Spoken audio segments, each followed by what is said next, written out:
Bueno, vamos a tomar contacto con la doctora Liliana Coronel. La doctora Liliana Coronel nos asesora, es nuestra columnista en materia previsional.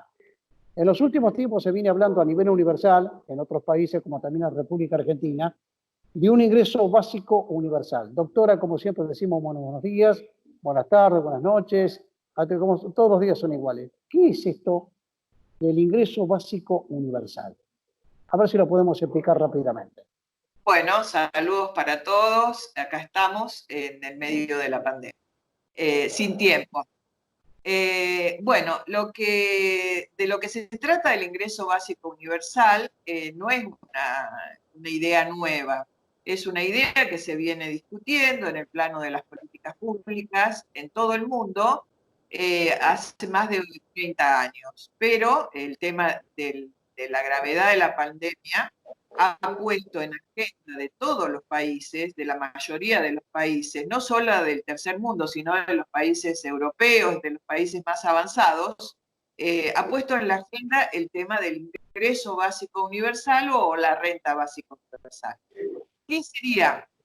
Se trata de una prestación monetaria universal a través de un pago individual constante, digamos, a lo largo del tiempo, sin condicionamientos. Estas características la diferencian o lo diferencian de, por ejemplo, al ser un pago individual para cada persona, del IFE, porque el IFE es un ingreso familiar, y de la asignación universal por hijo, la diferencia también, porque la asignación es una prestación condicionada. ¿Cuáles son las condiciones de la UH? Que los chicos que la perciben vayan a la escuela, presentando la libreta escolar, y cumplan con el plan vacunatorio nacional. Eso de la asignación universal por hijo ha dado excelentes resultados. En la Argentina ha reducido la pobreza en un 10% y la indigencia en un 15% y ha incentivado el acceso a la educación y a la salud. Es realmente... La educación y la salud, me dijo usted, ha incentivado la educación y además la preservación de la salud. Exactamente. Pero, ¿qué pasa cuando son estas prestaciones condicionadas? Desincentivan el cumplimiento, la exigencia de los titulares a la formalidad en sus trabajos. Por ejemplo, ¿cuántas empleadas de casas particulares le dicen a sus patrones y a sus patronas, no me anote porque tengo miedo de perder la asignación? Entonces atenta contra la formalidad laboral. En cambio, si nosotros hablamos de un ingreso básico universal sin condicionamientos, no afectaría en nada el tema de que sea o no un empleado formal. Inclusive tiene un atractivo muy particular para los sectores pertenecientes a las clases medias, que siempre con estas políticas públicas de protección del Estado se sienten excluidos. Dice, es todo para los pobres y se olvidan de las clases medias. Al ser universal, también llegaría a los sectores medios de la sociedad porque no hay condicionamientos. Pero ¿cuál es el tema? Esta es una política que debe ser estudiada con mucha profundidad porque no puede ser instalada solo la prestación, el ingreso básico universal, sino que tiene que estar atado a una reforma impositiva. Ahora, perdón, con esta asignación universal, ¿se eliminaría la UH? ¿Se eliminaría otro subsidio? ¿Se eliminaría, por ejemplo, la tarjeta de ciudadanía, que es mínima, escasa? ¿Quedaría una sola asignación per cápita? El tema es que hay una gran fragmentación de las políticas públicas. Conviven, coexisten unos 24 o más planes, subsidios, programas de todo tipo a nivel nacional que comprometen en su cumplimiento 3 organismos nacionales y un ministerio. El Ministerio de Desarrollo Social, la ANSES, el PAMI y la Superintendencia de Servicios de Salud. O sea, eso a nivel nacional. a nivel provincial está reproducido en otros tantos ministerios de desarrollo social. En municipios y comunas generalmente hay una secretaría de desarrollo social y están las organizaciones, las ONG, los sindicatos y todos cuantos prestan ayuda a los excluidos y a los vulnerables. Entonces, unificando esta fragmentación en una sola política pública de protección social que hasta inclusive cubriría el desempleo. Todos, por la sola situación de ser habitantes, de ser residentes en un país y por lo que se llama derecho de ciudadanía, tendríamos derecho a ese ingreso básico universal. Pero todos vamos a recibir lo mismo. Ahora, al ir encadenada con una reforma impositiva, los que más tienen que devolver. O sea, porque de nada vale poner un ingreso básico universal y no hacer la gran reforma impositiva que estamos debiéndonos, ¿no es cierto? Bueno, a ver, le pregunto la última. ¿Cuál es su opinión respecto de la famosa adhesión a la ley de ART, que vulnera desde el principio derechos de los trabajadores? A ver, ¿cuál es su opinión respecto de eso? Bueno, realmente yo que soy una preocupada por las políticas de seguridad social, siento que es un atentado, el tema de la adhesión a las RT es un atentado contra los derechos de los trabajadores en doble sentido. En un sentido formal y, digamos, jurídico, es por la inconstitucionalidad indubitable de esto de la adhesión y de poner en cabeza del gobierno nacional decisiones que corresponden al resorte provincial, ¿cierto? La adhesión es inconstitucional. Pero además afecta a los derechos de los trabajadores en cuanto que le pone como carga trasladarse desde un lugar lejano probablemente hasta donde están las comisiones médicas y someterse a comisiones médicas cuando están en discusión derechos de orden jurídico. O sea, esto lo tiene que decidir un juez, no un médico. Y además, el tema de que las comisiones médicas decidan al respecto de los derechos de una persona que sufre una enfermedad laboral, pone como juez y parte al mismo organismo. O sea, realmente es un atentado y es derechos a la baja por donde uno lo mire. Realmente espero que las fuerzas sindicales y las fuerzas progresistas de la Cámara de Diputados de la provincia se opongan férreamente a esta decisión. Le agradezco infinitamente por ahora, doctora, como siempre, muy amable. Bueno, hasta pronto.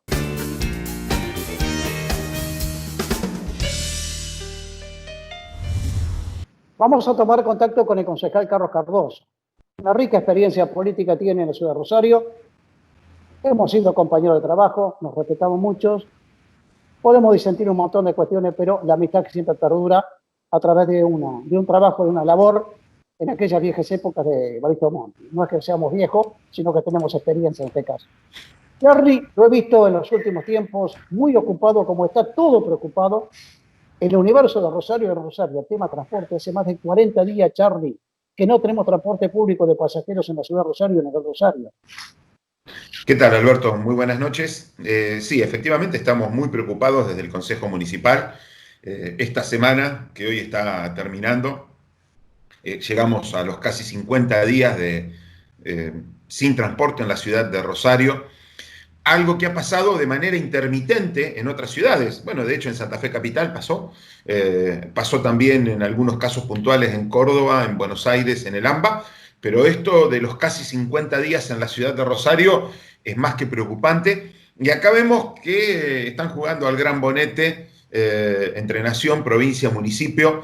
Se echan culpas. Cada tanto uno escucha una declaración de un dirigente del kirchnerismo diciendo que él le pasó la plata a Perotti como ATN, aporte del Tesoro Nacional, el gobierno provincial diciendo que recibió los ATN, pero no con el rubro transporte específicamente, el intendente Hapkin diciendo no me mandaron la plata, ahora yo tengo la plata del Fondo Compensador de Transporte y no tengo, pero hasta que no se levante el paro no la voy a poner en el sistema. En fin, todo el mundo se echa culpas, a nosotros nos parece, a ver, hacemos en este caso hacemos en este caso un pedido y una propuesta. Porque, digo, criticar por criticar desde la oposición, vos sabés que no es nuestra forma. Hacemos un pedido y una propuesta. La próxima vez que el presidente Fernández o el ministro Meoni le manden plata de aportes del Tesoro Nacional al gobernador Perotti y al ministro Agosto, si hay plata para transporte, pongan partida de transporte, Ciudad de Rosario y Ciudad de Santa Fe. Entonces, si la Nación le manda esa plata a la provincia para el transporte de Rosario y Santa Fe, bueno, que venga para el transporte de Rosario y Santa Fe. Tema 1. Tema 2. Vos sabés bien, porque seguiste el tema muy de cerca. Miguel Lichich, desde la Cámara de Diputados, le bloqueó a Omar Perotti la ley de necesidad pública desde el 10 de diciembre hasta el 31 de marzo. Una herramienta que el gobernador Perotti tendría que haber tenido el 31 de diciembre. De hecho, nosotros, concejales opositores, le votamos a Hapkin el presupuesto, votamos algunos artículos en contra, hicimos algunas críticas, pero se lo votamos a favor porque nos parece que es la herramienta que necesitaba el nuevo intendente para empezar a gobernar. Dicho sea de paso, el socialismo y FAIN le habían dejado un déficit galopante, espantoso. Bueno, en esa ley de necesidad pública estaba prevista la plata para el boleto educativo gratuito, que se anunció durante toda la campaña de Omar Perotti. Obviamente el boleto educativo gratuito no está operando porque no hay educación, pero la plata en algún lado tiene que estar. Entonces, el otro tema... En el banco, en la cuenta 9001, Carlitos, ahí bueno, está. Bueno, entonces lo que nosotros le pedimos al intendente Hapkin es que le pida al gobernador Perotti que se anticipen los fondos del boleto educativo y de esa manera poder inyectar una plata que, si ya estaba prevista para el transporte, bueno, vamos a usarla ahora. Cuando se reactive la actividad escolar, se utilizarán para el boleto educativo gratuito. Acá la está pasando mal el trabajador y también la está pasando el pequeño comerciante pyme, porque le tiene que pagar remis a los trabajadores si quieren tener el boliche abierto. Estamos muy preocupados, pero no nos quedamos en la protesta, sino que hacemos también propuestas. No, me parece muy bueno, Ya tenemos más de 40 días que no tenemos transporte público de pasajeros. Acá casi 50. Casi, te digo, y en la ciudad de Córdoba otro tanto, y en Bariloche otro tanto, y en otras ciudades otro tanto, porque eso no ocurre en el AMBA y no ocurre en la cama, claro, porque ahí te queman vivo, justamente, ¿sí? Y ahí no hay colores, te digo que te queman vivo, las protestas no se las pueden bancar de ninguno de otro lado, sea de la oposición, sea del oficialismo, nadie se banca tener que te falten casi 50 días sin transporte. Charlie, hay otro tema que es muy importante también, que le hemos venido siguiendo nosotros desde siempre, el tema de inseguridad. Mamita mía, estamos igual o peor que antes, ¿eh? Sí, lamentable. Sí, bueno, venimos de 3 gestiones realmente pésimas. Ambos hemos sido muy críticos con las gestiones del socialismo en materia de seguridad, justicia y lucha contra el narcotráfico, muy críticos. Indudablemente Bonfatti perdió la elección por la cuestión de la seguridad, Alberto. Esto está claro, esto está clarísimo. El gran punto por el cual el socialismo pierde la elección en Santa Fe y pierde la elección en Rosario es la cuestión de la inseguridad.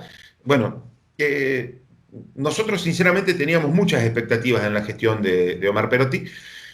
Nos parece que Marcelo Saín, el ministro de Seguridad, es un hombre que tiene muchos pergaminos en esta materia. De hecho, organizó la Policía de Seguridad Aeronáutica, ganó el concurso y fue nombrado por la legislatura como director de la Oficina de Investigaciones Judiciales, la Policía Judicial.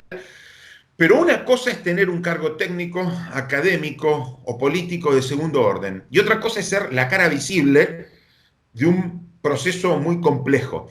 Y lamentablemente, la cara visible de este proceso tan complejo tiene que tener racionalidad política. Y eso es lo que no tiene, lamentablemente, Marcelo Saín.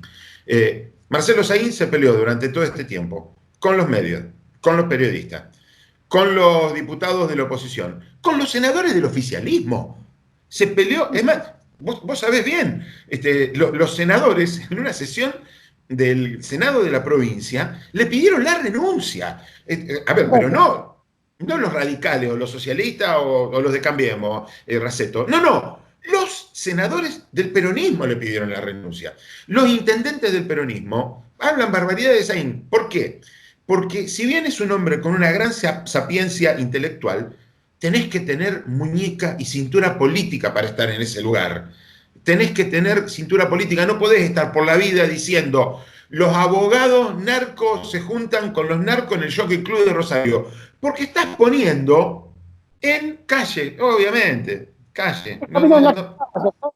Hay que caminar la calle. Tiene menos calle que Venecia, pura academia, mucha facultad, pero no tiene calle, porque, a ver, nosotros tuvimos una reunión con el ministro, y realmente yo quiero destacar una cosa, fue una reunión de 4 horas, ningún ministro de seguridad había venido al Consejo de la Ciudad de Rosario por propia voluntad, y menos aún una reunión a puertas cerradas de 4 horas con los concejales de la ciudad.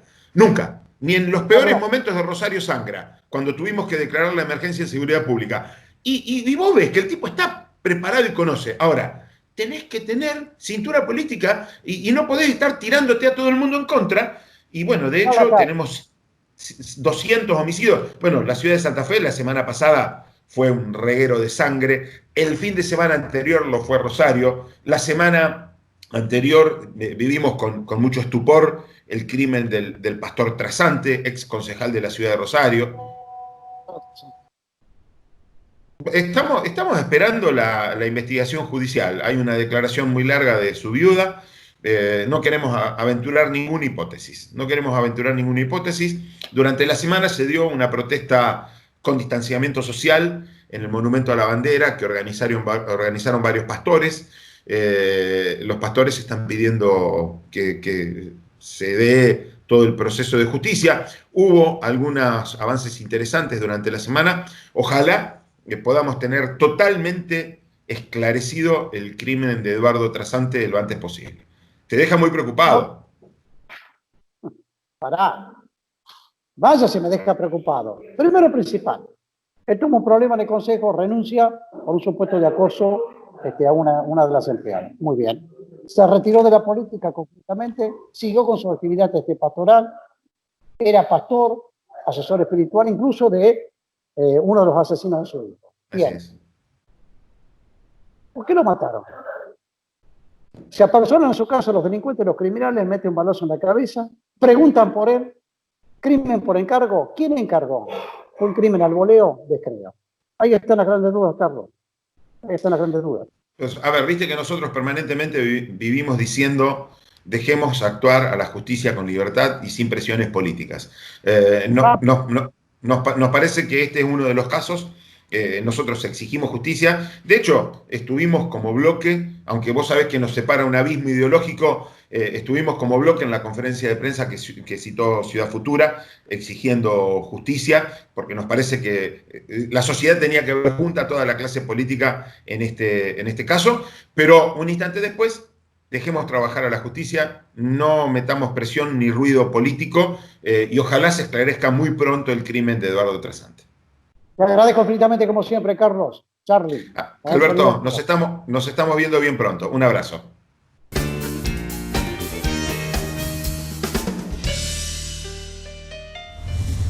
Vamos a tomar contacto con el senador Guillermo Corrán. Guillermo Corrán es senador del departamento de Belgrano, ¿sí? Muy, pero muy importante departamento, muy rico industrialmente, y ha tenido una iniciativa en los últimos días para favorecer a los jubilados y pensionados de la provincia de Santa Fe, o sea, una equiparación. Cada vez que hay un aumento al sector activo, inmediatamente se obtiene ese aumento, sin ningún tipo de especulación económica, financiera, ni quita, se traslade a los jubilados y pensionados. Guillermo, nosotros siempre decimos cómo te va, muy buenos días, muy buenas tardes, para nosotros todos los días son iguales. Haceme el gran favor, explícanos cómo es este proyecto tan importante, que va a pegar mucho, va a pegar mucho en la provincia. ¿Cómo estás, Alberto? Un saludo a vos, a toda tu gente allí, por supuesto a toda la teleaudiencia. Bueno, este proyecto que coincido con vos es muy importante y no nace de la idea de una persona o de quien les habla, sino nace un poco de la necesidad de todos aquellos jubilados que, bueno, en un principio de la jubilación cobran prácticamente al igual que un trabajador activo, pero a medida que va pasando el tiempo se va produciendo un importante desfasaje en sus ingresos, y más allá de que muchos de ellos o algunos de ellos pueden llegar a recibir la actualización que generalmente y cada 3 meses la provincia realiza, no ocurre con todos. Y por eso un poco lo que nosotros pedimos en este proyecto, Alberto, tiene que ver con la automatización para todos por igual, ¿no? Porque un poco la cuestión tiene que ver qué pasa con aquellas personas que no entienden, que no se enteran, que no tienen los medios para solicitar esa actualización cada 3 meses, que son muchas, son muchas las personas que les sucede y les pasa esto como trabajadores y jubilados del Estado con el correr del tiempo. Entonces, un poco la figura que nosotros buscamos conseguir con esto es una automatización sin ningún tipo de trámites, que automáticamente, repito, y valga la redundancia, todos los trabajadores pasivos hoy tengan la posibilidad de que sus ingresos se vayan adecuando de la misma manera que un trabajador activo. Bueno, ¿cuál es el humor que hay? Digo, el humor, ¿cuál es el ambiente que hay en la Cámara de Senadores, tu Cámara, en este caso la Cámara Alta, como se denomina concretamente, para que esto tenga un voto favorable, una aceptación favorable?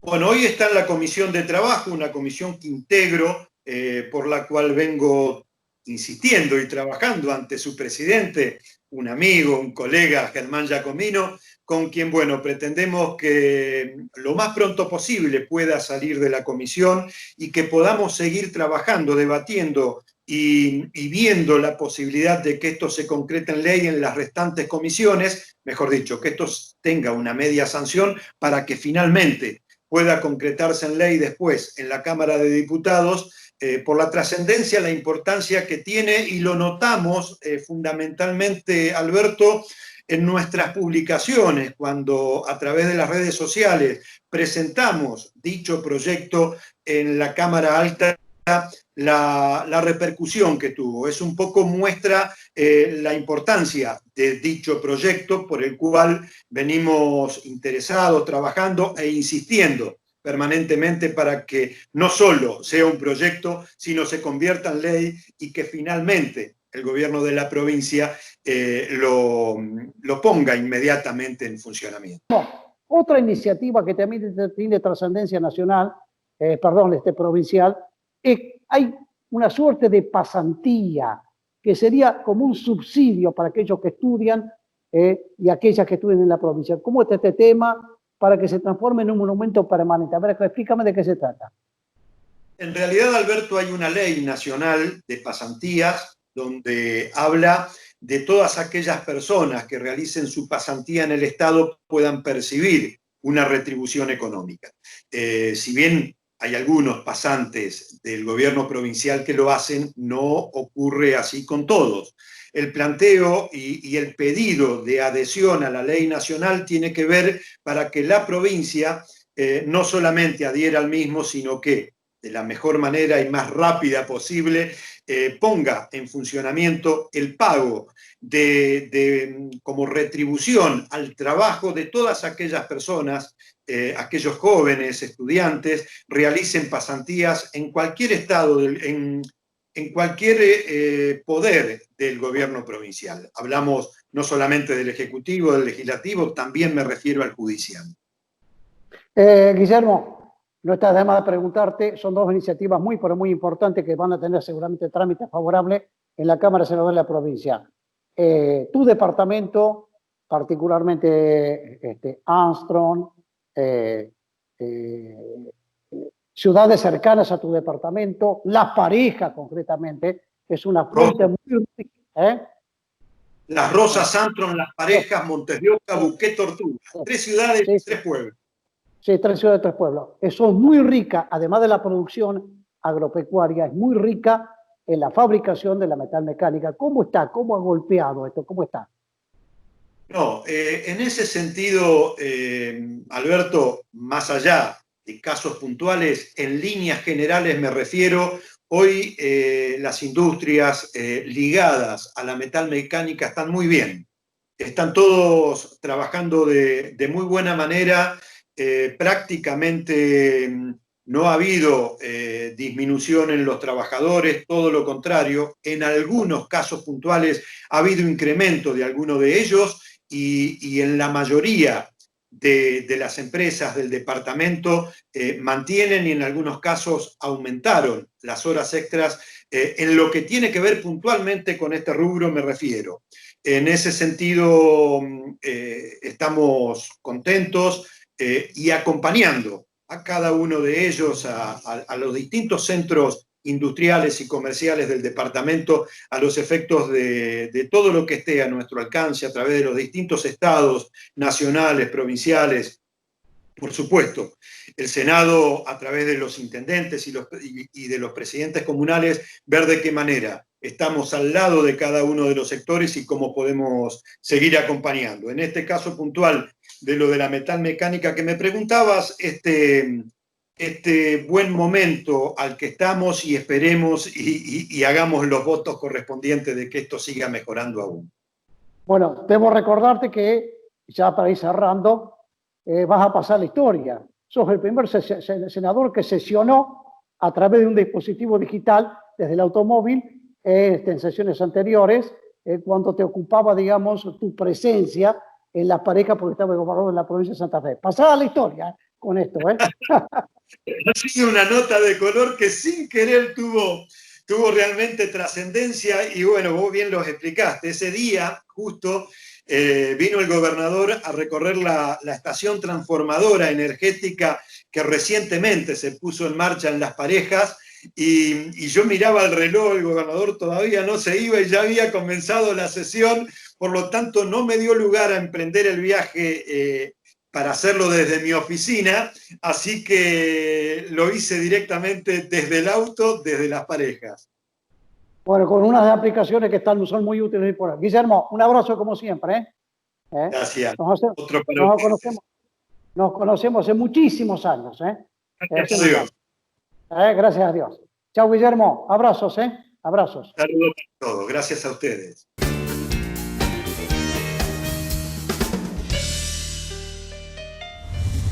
Bueno, vamos a tomar contacto con la doctora Verónica Di Santo. La doctora Verónica Di Santo está a cargo de todo lo que significa ablaciones, implantes, toda la coordinación en el ECA, Hospital Clemente Arban, Señero, en Rosario, en la Groción. A ver, doctora, ¿cómo le va? Buenos días, buenas tardes, buenas noches. Siempre decimos lo mismo con la pandemia nosotros, ¿eh?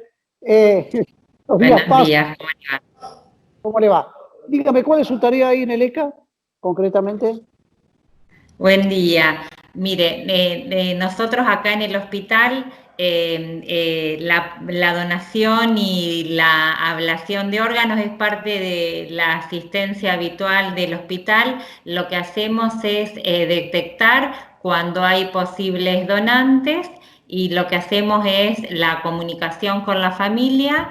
Vemos si los pacientes los que fallecieron habían registrado si eran donantes o no.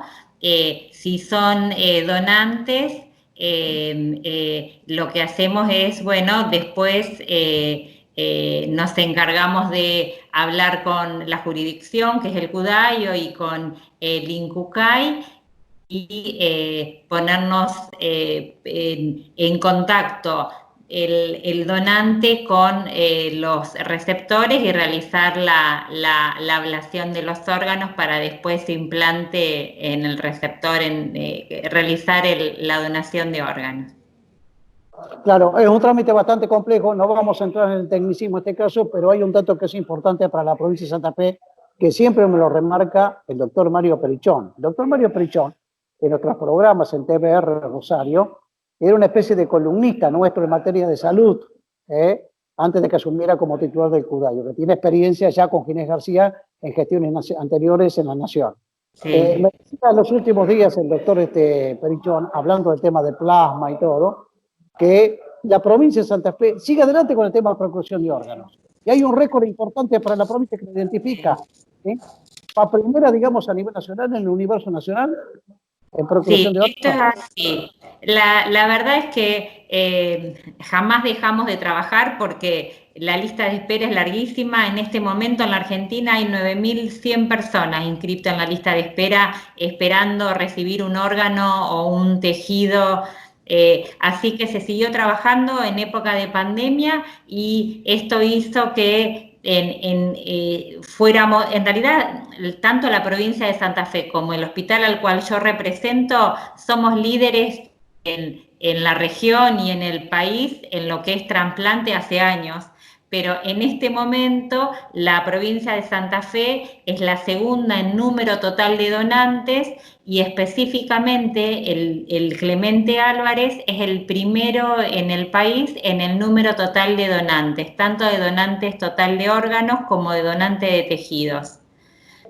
Inclusive esta noticia salió por ahí en los medios el lunes pasado que se hicieron en el Hospital Clemente Álvarez dos ablaciones, pero el martes se hizo otra ablación, otra donación en el Cuyen en Santa Fe y el día viernes, sábado se hizo otra en el Hospital Italiano de Rosario. O sea, seguimos trabajando a pesar de la situación adversa. Seguimos trabajando y cabe remarcar que en la ciudad y en la provincia hay un gran esfuerzo de todos que estamos haciendo para este trabajo y también de la población que acompaña en las campañas de donación de sangre, que se hace presente en las campañas de donación de plasma de convaleciente y que también es solidario en el momento también de la donación de órganos, ¿no? Convengamos también, para explicarle un poco al Lego, que no es donar porque sí, así en un momento determinado, cuando se produce la oportunidad de ablación de órganos, sino que hay un Banco Nacional de Órganos que resuelve dónde se va a donar, digamos, ese órgano concretamente. No es una cosa arbitraria. Hay un Banco Nacional de Órganos con todos los cuidados que corresponde al caso. Sí, lo que sí es importante, eso que usted dice es seguro que es así, pero sí es importante que estas difusiones que usted, Alberto, hace y que los medios hacen para que la gente se informe y charle sobre el tema en la familia y tenga una opinión formada y se registre su voluntad, que todos sepamos cuál es nuestra voluntad hacia la donación, que usted sepa, Alberto, si usted es donante o no y que su familia sepa si usted es donante o no y que usted se registre registre su voluntad, hacia afirmativa o negativa, pero que tenga una decisión tomada al respecto, que sea un tema hablado y tenga una decisión tomada y que esté registrada para, llegado el momento, se sepa cuál es su voluntad. Hay muchos lugares en donde usted puede registrar su voluntad en las campañas que se hacen continuamente a través del Cudayo, que es la jurisdicción provincial del INCUCAI, en el registro civil. Usted ve que ahora uno va o por cambios de domicilio o para hacer la tarjetita nueva de DNI, se va mucho más al registro civil que antes. Incluso en el correo se puede mandar un telegrama gratuitamente expresando su voluntad, afirmativa o negativa, y es importante que la gente se registre. Registre su voluntad y para eso se tiene que informar. Entonces está bueno esto que charlemos para estar informado y poder registrarse sobre qué es lo que uno piensa al respecto. No, es bueno, mire, no me lo diga a mí, yo lo tengo totalmente asumido. La vez que por hacer algún trámite querés ser donante, me anoto, pero permanentemente, por más que esté anotado anteriormente. Hay una gran campaña, generalmente al momento de la votación, cada 2 años, que te Claro. pregunten en la mesa electoral, ¿sos donante? Sí, pero anotame de nuevo por las dudas, ¿viste? Es importante esto. Donar órganos es donar vida, doctora. Entonces, tenemos Tal bastante. cual, es así. Bueno, acá Y sí, yo les decía, acá en Santa Fe uno de los grandes promotores del tema de la donación de órganos fue el doctor Zucca, el doctor bioquímico que organizaba maratones, feria de plato, venta de esto, venta de aquello, que fue incipientemente, estoy hablando de hace 15, 20 años atrás, un gran promotor, digamos. Entonces, y en Rosario están ustedes ahora hoy modernamente en el ECA. ¿Qué me quería decir usted?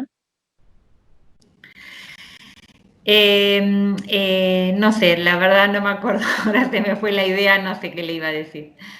Bueno, pero es bueno donar, Estamos donando vida, doctor. Sí, y lo que le iba a decir es que en la vida es más probable que uno tenga un familiar o uno mismo que necesite un trasplante, sea por patología renal que llegó a diálisis, por patología de córnea que lleva a pérdida de la visión. Es más factible que uno o un familiar suyo necesite recibir un trasplante a que uno tenga un familiar que fallezca de una causa neurológica que pueda ser un donante. O sea, que porque uno, por ahí hay una situación de determinados mitos, como que si uno se inscribe como donante, le van a sacar los órganos, es más factible que uno los necesite a que vaya a ser un potencial donante, es así. Doctora, sigamos donando vida. La verdad que sí. Está el ECA y ustedes lo están esperando. Muchísimas gracias y un gran abrazo como siempre. Al contrario, Alberto, gracias a usted por difundir estos temas.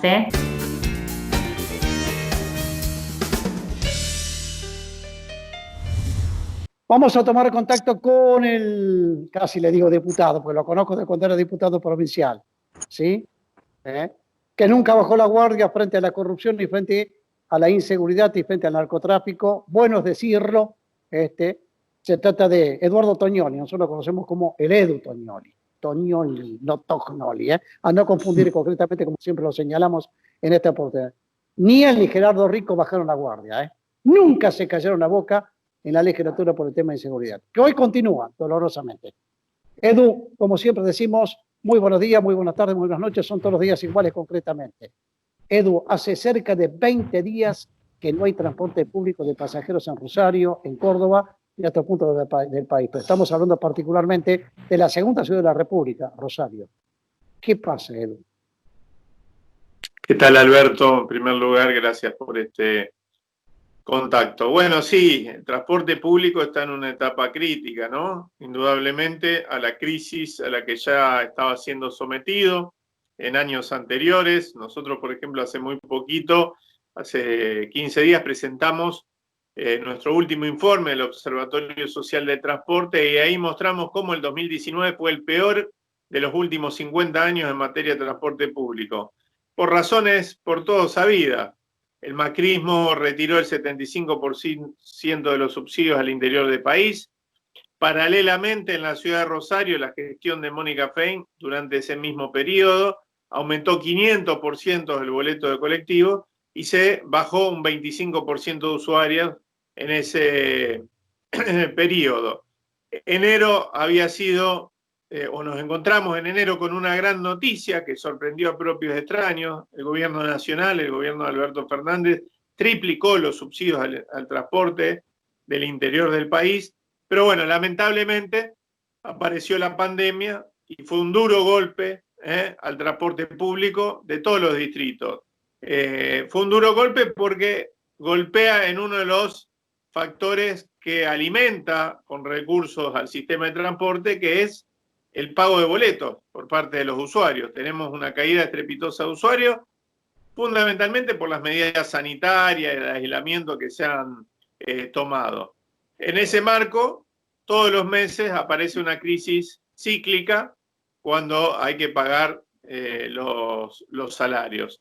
Bueno, frente a este escenario tan complejo, distintos actores institucionales venimos planteando distintas salidas, aunque más no sea provisorias, ¿no? De emergencia, porque repito, el proceso de mejora de los subsidios a nivel nacional se estaba dando desde enero, pero lamentablemente esta situación excepcional hace que hagan falta mucho más recursos para sostener los altos costos de mantenimiento que tiene el transporte público.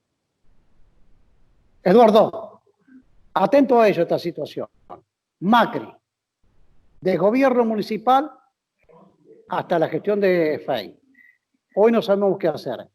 Se viene un reordenamiento del transporte público, pero en serio, más allá de las medidas provisorias, pues estamos próximos a una posibilidad de salir de la pandemia o encarar, digamos, nuevas medidas, digamos, teniendo en cuenta la situación que hoy acontece. ¿Se viene un reordenamiento del transporte público de pasajeros, particularmente en Rosario, en el Gran Rosario? A ver, va a ser necesario, ¿no? Lo que pasa es que acá hay dos salidas o dos caminos, dentro de múltiples opciones, pero dos caminos bien claros que dividen esas opciones.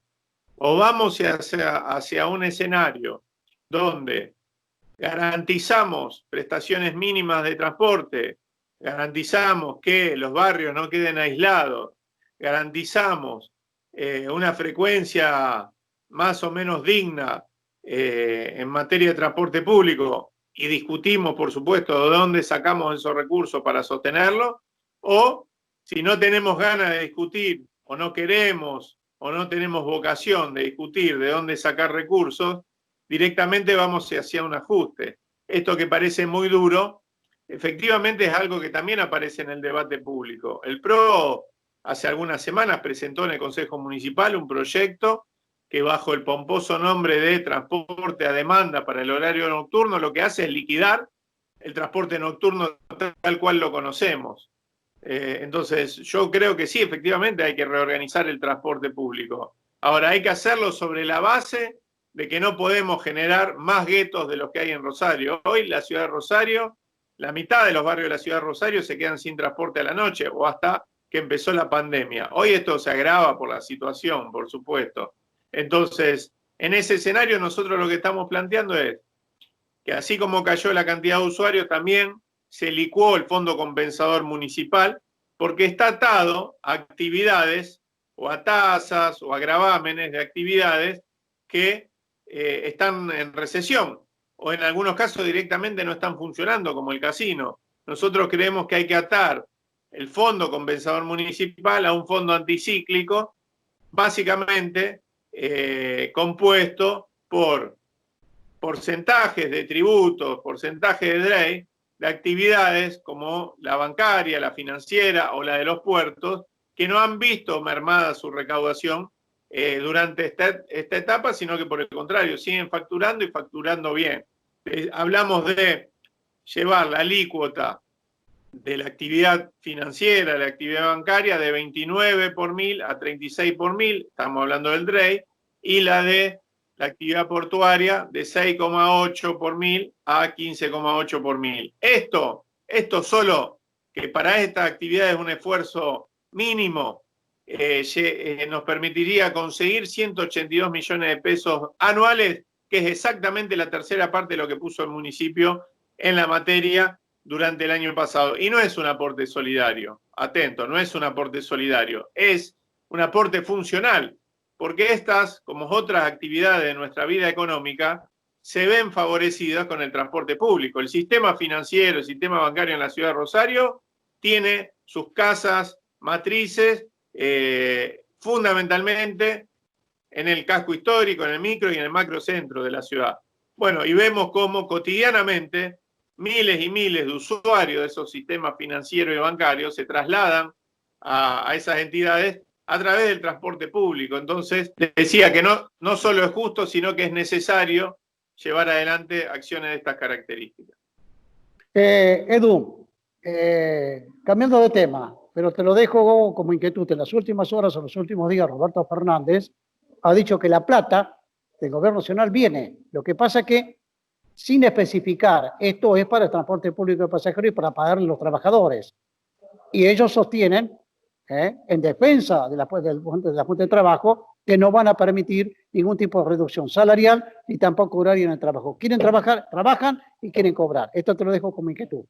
Se justifican la represión contra feriantes en forma tan brutal, haciendo controles. Es verdad que las ferias, las fiestas familiares pueden ser un centro de propagación, digamos, del virus del COVID, pero se justifica una represión como ocurría en días pasados, Edu. Y enfrente tenemos bares que tienen todo el derecho del mundo, que están trabajando gastronómicamente. ¿Se justifica esta represión?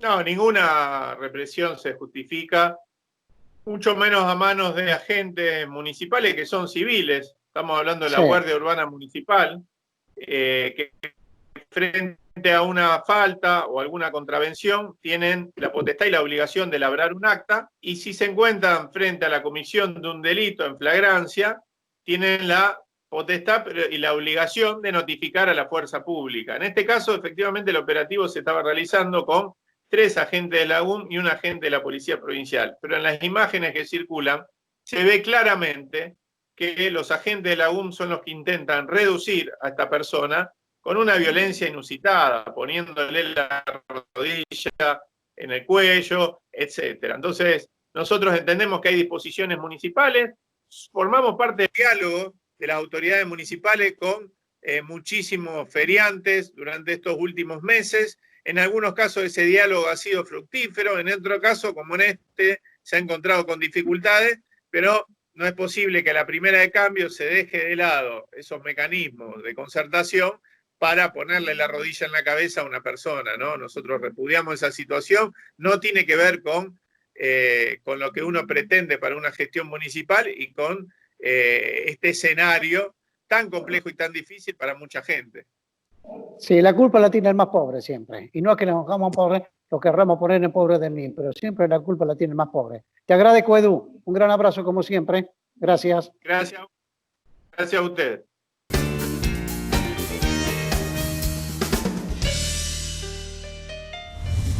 Bueno, vamos a tomar contacto con el doctor Néstor López Corrales. Es un argentino que vive en Alemania, que trabaja en la organización humanitaria, tiene un hermano desaparecido a manos de la conocida dictadura. Asesinado, me corrige, asesinado a manos de la genocida dictadura militar. Ha sido muy expresivo, Néstor. Asesinado. Torturados, asesinados y desaparecidos. Esa fue la obra de la genocida dictadura militar. Y ha aparecido en los últimos días el nombre de Luis Esteban Kibur, que es un argentino de doble nacionalidad, represor concretamente. A ver, ¿cuál es la situación de Kibur hoy por hoy? ¿Qué trabajo han hecho ustedes para detectarlo en Alemania, Néstor? ¿Qué tal, cómo te va? Buenos días, buenas tardes, buenas noches. Siempre decimos en la Argentina nosotros por la cuarentena y por la pandemia. Buenos días. ¿Cuál ha sido el trabajo de ustedes para detectarlo a Kibur en Alemania? Claro, nosotros detectamos a Kibur en el año 2017 a través de una información que nos llega de los fiscales de la ciudad de Mar del Plata. Entonces nos ponemos en contacto con los abogados del Centro Europeo para Derechos Humanos y Constitucionales. Ellos toman el caso y empezamos a trabajar para ver la posibilidad de extradición. Kibur no puede ser extraditado porque es alemán de segunda generación. Tiene pasaporte alemán, vive en Berlín con pasaporte alemán y no se lo puede extraditar. Por lo menos las autoridades alemanas ya negaron la extradición en el año 2015.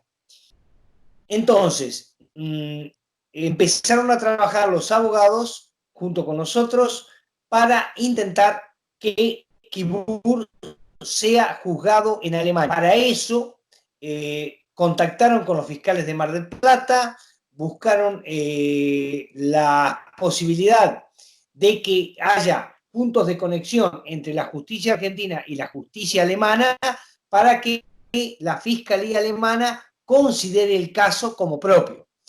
También se pusieron en contacto con víctimas de Mar del Plata y entonces lograron la representación de víctimas de Argentina para hacer la denuncia acá a la Fiscalía en Alemania. Y en eso está todo el proceso.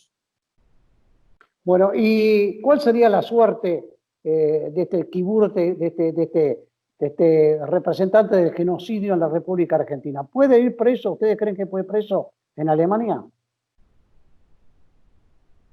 Sí, exactamente. Esa es la idea, de que él sea acusado acá en Alemania por la propia Fiscalía Alemana, acusado de delitos de lesa humanidad que no prescriben y que cumpla sentencia acá en Alemania. Esa es la posibilidad que se está barajando ahora, siempre y cuando la Fiscalía acepte todo esto.